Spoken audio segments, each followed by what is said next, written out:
Halo Gadgetiers. Gini, ini gue mau ngomong dulu dari lubuk hati yang paling dalam. Oke. Ya kan?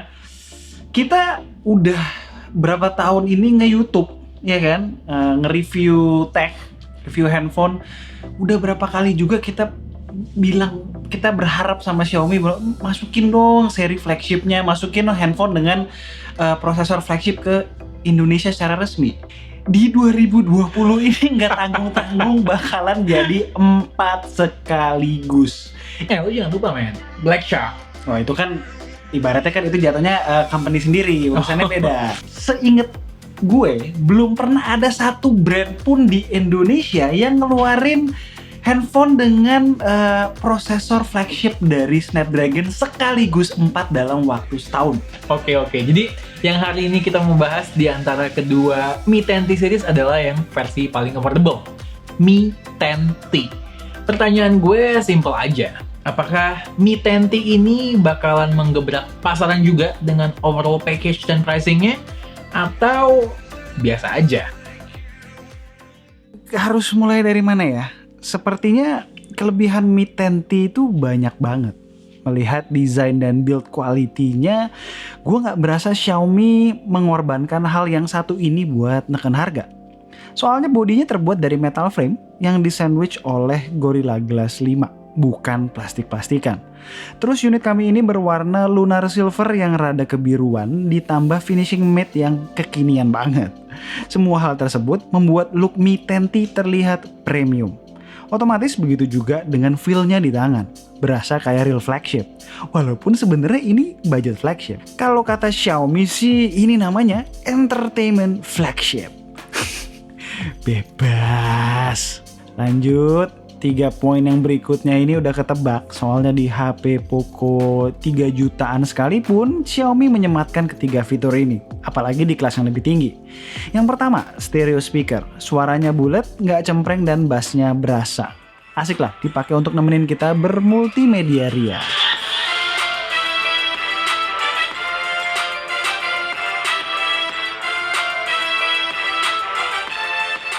Yang kedua, vibration motornya smooth, nggak berasa kasar. Biasanya kalau vibration motornya jelek, selalu ya kami disable semua feedback getarannya.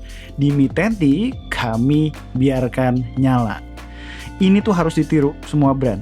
Vibration motor adalah detail kecil yang mempengaruhi user experience. Yang ketiga, ada NFC. By the way, Mi 10T memang nggak punya IP rating, tapi kalau gue baca speknya, Xiaomi mengklaimnya splash proof. Kena cipratan-cipratan dikit ya harusnya aman ya.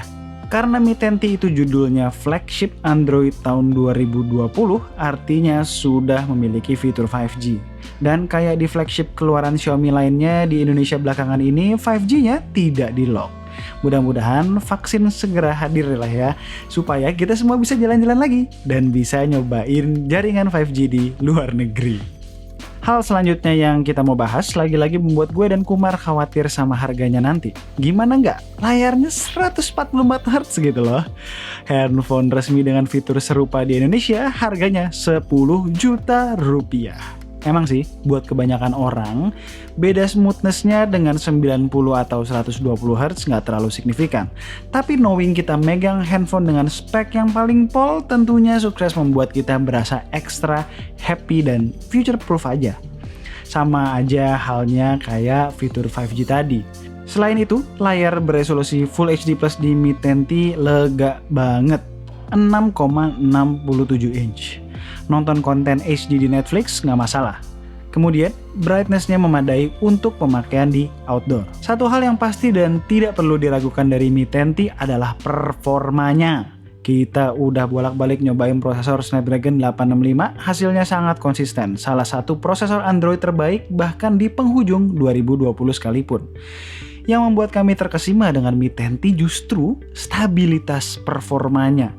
Jelas lah ya, soalnya ada liquid cooling dan terbukti optimal kerjanya.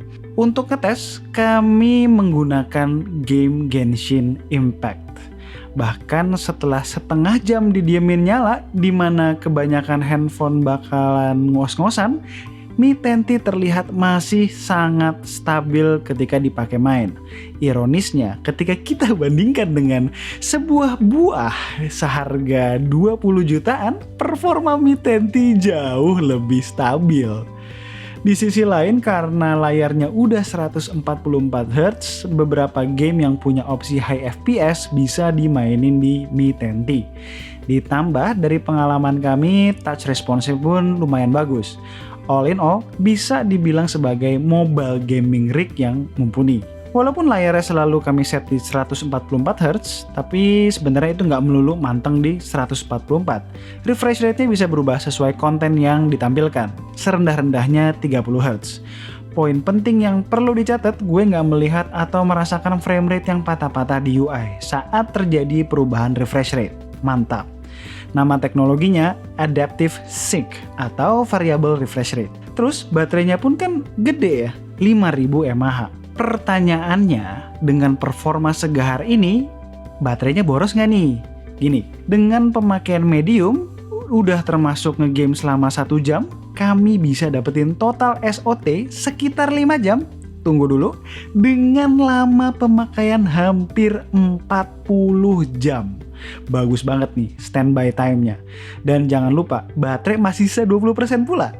Kalau perlu top up, ada charger bawaan 33 watt. Untuk dapetin SOT yang lebih baik, turunin aja refresh rate-nya ke 90 Hz. Smoothness tetap dapat dan lebih hemat baterai. Dari jenis sensor kamera utama yang dipakai, kami udah yakin kalau hasil-hasilnya bakalan reliable. Soalnya sensor Sony IMX682 beresolusi 64 megapiksel itu kece. Baru-baru ini kami sempat buat 3 komparasi HP yang menggunakan sensor kamera ini. Jawabannya kalian pasti udah tahu. Tidak ada yang mengecewakan. Selain kamera utama, di belakang ada lensa ultrawide 13 megapiksel dan makro 5 megapiksel. Tinggi kan resolusinya? Tajam juga fotonya. Dan di depan ada kamera selfie 20 megapiksel buatan Samsung. Jadi Mi 10T itu bisa merekam video sampai dengan resolusi 8K. Ada 8K 24 fps dan juga 8K 30 fps. Tapi emang nggak stabil. Jadi mendingan sambil yang skill begini, ada yang megangin atau pakai tripod. Jadi kalian bisa nikmatin gambar yang lebih tajamnya itu. Nyobain perekaman 4K 30 fps dari Xiaomi Mi 10T.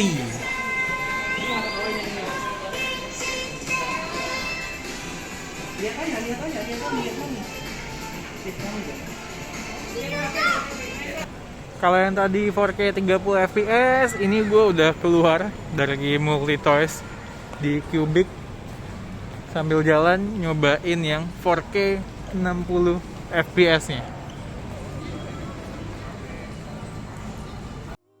Selain perekaman 8K, opsi 4K 60 fps-nya juga nggak stabil footage-nya saat kita pakai sambil jalan. Jadi sebenarnya opsi yang paling optimal digunakan untuk vlogging sebenarnya yang 4K 30 fps. Soalnya stabil. Satu-satunya komplain kami untuk sekarang masih berasa patah-patah karena ada frame yang drop. Tebakan kami mungkin ini bug doang, ya kita tunggu aja ya fix-nya via software update.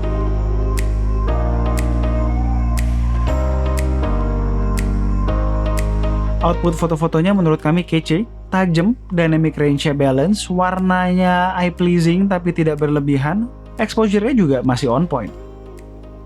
Kami nggak bilang kualitasnya sekaliber flagship yang jauh lebih mahal, tapi ya nggak ada yang aneh-aneh di sini, serba pas. Semua yang gue sebutin ini berlaku untuk kamera selfie-nya juga.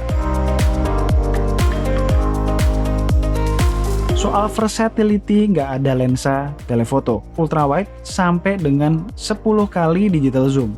Up to 2 kali digital zoom sebenarnya masih terjaga baik warna maupun ketajamannya. Kalau yang 10 kali digital zoom ya cuma buat sekedar nyulap dari yang tidak terlihat jadi terlihat. Jangan lupa ada lensa makro juga.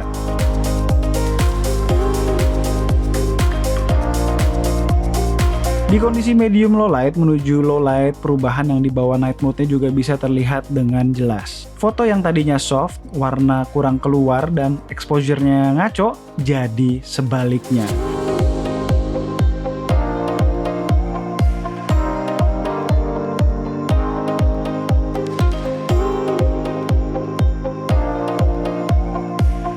Yang gue paling suka adalah perubahan yang dibawa antara foto ultra wide tanpa night mode dan dengan night mode.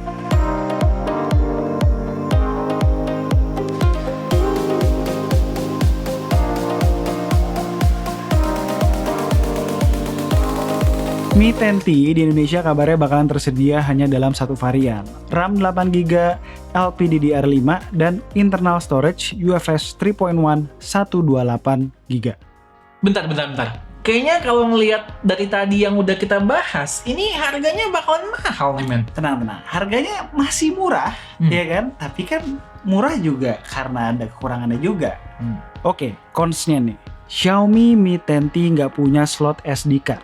SIM tray-nya dual SIM only. Sebenarnya 128GB gua rasa cukup banget ya, tapi kalau kurang dan kalian maunya tetap Mi 10T series, satu-satunya opsi kalian ya upgrade ke Mi 10T Pro, 2 kali lipat storage-nya. Saat bahas display, gue belum sempet nyebutin jenis panelnya kan?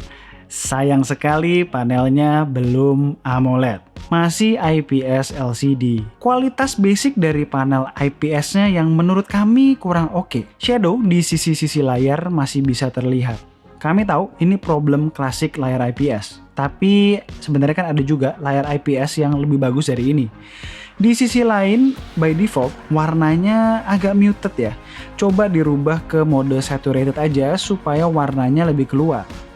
Sejujurnya, kami prefer layar OLED dengan kualitas yang oke. Kalau refresh rate-nya mentok di 60 atau 90 Hz pun sebenarnya nggak terlalu masalah. Atau minimal, layar IPS-nya ya dikasih yang terbaik dong. Satu lagi dengan layar IPS LCD, ya jadinya kan in-display fingerprint juga nggak ada. Tapi sebenarnya nggak terlalu masalah juga karena side-mounted fingerprint yang nyatu dengan power button di Mi 10T bekerja dengan akurat dan responsif. Justru kami suka. Intinya sih gini, kekurangan yang kami sampaikan barusan nggak bisa dilihat sepotong-sepotong. Harus digabungin sama kelebihannya dan harga jualnya.